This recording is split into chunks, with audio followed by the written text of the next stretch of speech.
இப்ப வந்து நிறைய பேர் புது வாக்காளர்கள் உள்ள வந்திருக்காங்க, நிறைய சீர்திருத்தம் பண்ணணும். எந்த புது வாக்காளர்கள்? இப்ப எடுக்க போறோம்.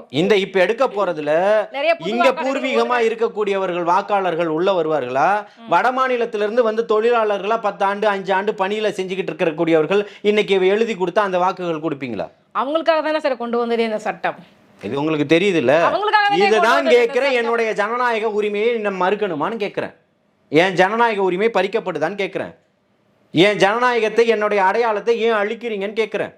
இங்க பாருங்க, இன்னும் இந்த பட்டியல் திருத்த பட்டியலில் எல்லாருடைய பேரும் இல்லைன்னா இங்க மிகப்பெரிய கடுமையான போராட்டங்கள் நடைபெறும். நீங்க 6.5 கோடி பேருக்கு 7 கோடி பேருக்கு நீங்க ஒரே நாளையில ஒரே மாதத்துல ஃபார்ம் கொடுத்துருவோன்றது ஏற்றுக்கொள்ளப்படுமா?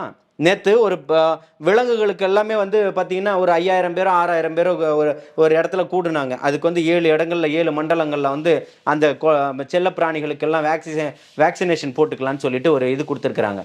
அப்போ உங்களால் இதை பண்ண முடியும் போது அவங்க வந்து பேட்டி கொடுக்குறாங்க, இல்லை நீங்கள் வந்து இந்த மாதிரி ஒரு இதை பண்ணினதே தப்பு, ஒரே ஒரு நாள் சண்டேல நீங்கள் வச்சதுனால எப்படி பண்ண முடியும், எல்லா நாட்களும் வைங்க அப்போ தான் நாங்கள் வந்து ஊசி போட முடியும்னு சொல்கிறாங்க.